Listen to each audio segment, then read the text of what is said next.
Hey everyone, I'm back with another video. It's been quite a while since I've created any content, simply because I've not had the time with everything that's been going on with the coronavirus outbreak and working remotely at home teaching to students. I've been really busy balancing that with entertaining the kids and life in general.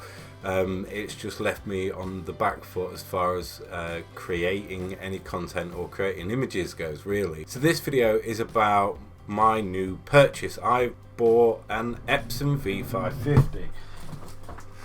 Yeah, there we go.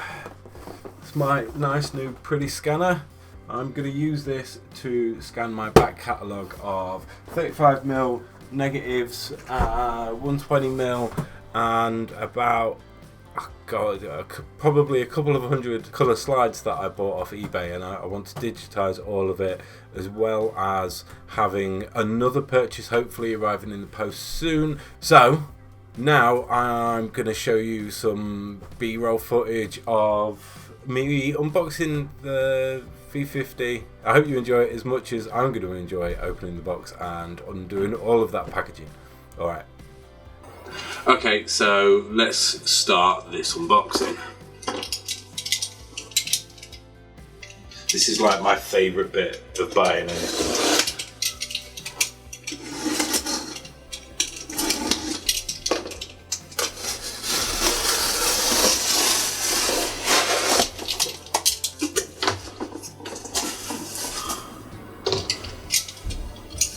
Put that up there. So, USB cable, UK power plug, power pack, which means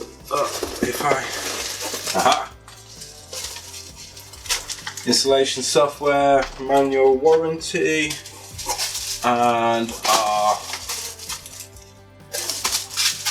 negative holders.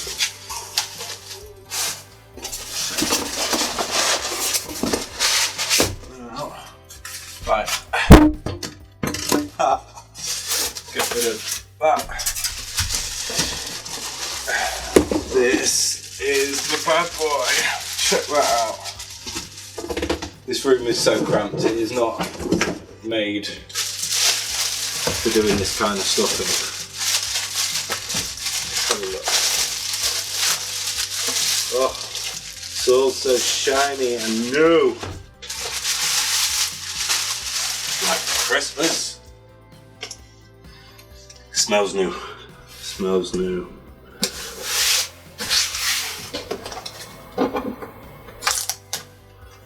Let's tape off. Stick that there.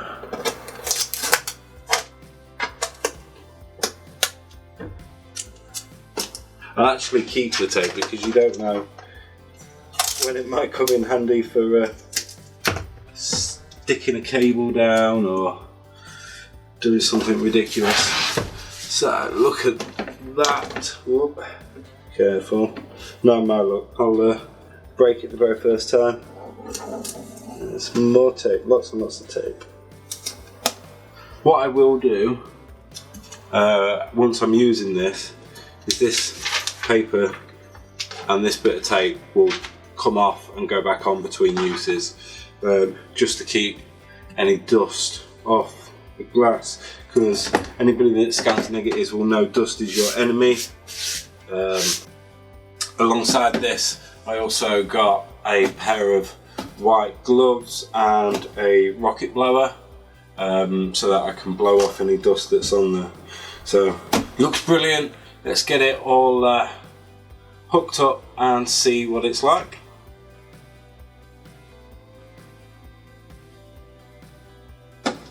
Oh, you ready?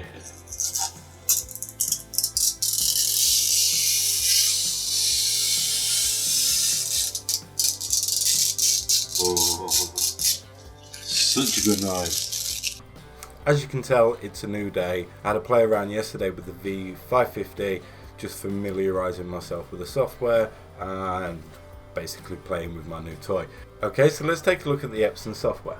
So if you are just starting it up and you've only just installed it, you'll go straight to the full auto mode.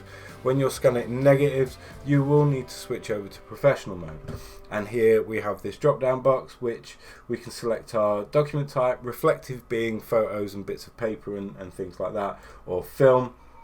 You have color negative, positive film for your for your slides, color negative for any colors, color negative film, and black and white negative. So in the scanner at the moment I have some 120, I think Kodak Kodak black and white. So there's lots of image types here. You've got 48-bit color, 24-bit color, color smoothing, 16-bit grayscale, 8-bit grayscale. So obviously you want the highest resolution or the highest quality image file you can get depending on what it is that you're scanning. So I'm scanning black and white, so I'll go 16-bit grayscale image. The dots per inch, you can go all the way up to 12,800. I'm going to keep it at 3,200 because once you go past that it does kind of slow down considerably, and the file size at 3,200 is really good anyway. So I leave all of these unchecked because I'm going to be editing my negatives in Photoshop and I just want a copy of it. So I'm going to take a previous scan. Now I'm going to leave this in real time so you kind of see how long it takes. I'm scanning these into the thumbnail option, so it will take slightly longer than normal, and that's because the software is breaking it down into thumbnails for me and I don't have to manually select the frame. There is a small amount of cropping obviously because it's doing it itself, so if you do want greater control then you can go ahead. That's not done a particularly good job there, we can see. That's a shame.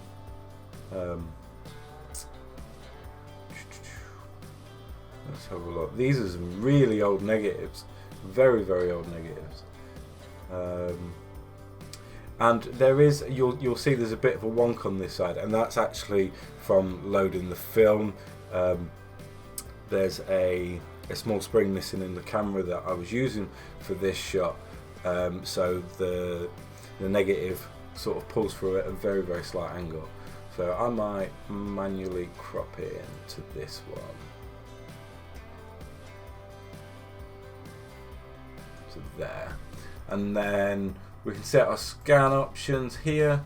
So we can choose a location. For now, I'm just going to put it into my documents. We can set a file name. We can select the start number and your image format. So you've got JPEGs, TIFFs, high quality image matching TIFFs, and I just select it as a TIFF because again that gives me a really nice decent size file to work with once I've scanned it in. Okay, so I'm only scanning one negative. If you are doing it in the thumbnail version and it doesn't play up as it has done there, you can set it to scan all of your frames and then just leave it, walk away from the computer, because it might take 10, 15, even 20 minutes to do like 12 images. So as you can see, we're going to have a 5-minute waiting time. So what I'll do is I'll speed this part of the video up so that you're not sat watching this for 5 minutes. Okay, so now that that's done, let's pull it into Photoshop and take a look. First thing I'll say is I'm having issues with my monitor at the moment, with the working colour being a little bit off, and I have to put the proof colours on.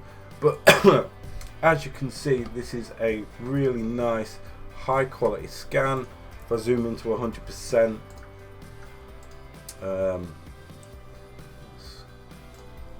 pixels.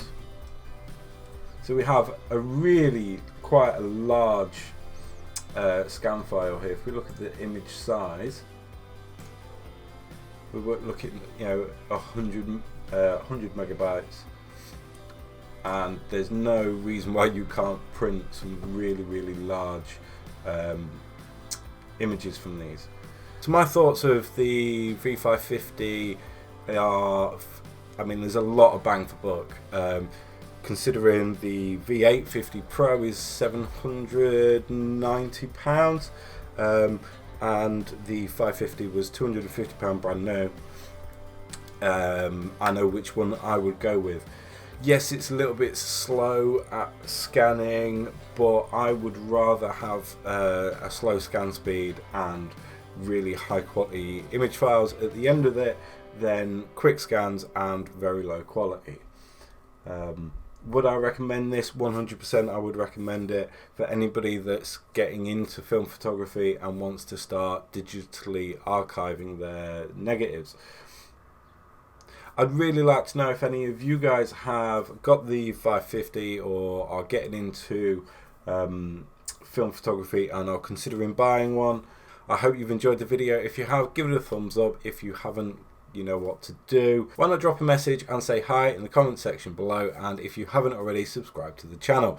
I will see you again very soon with a new video. Take care guys, I'll see you again soon.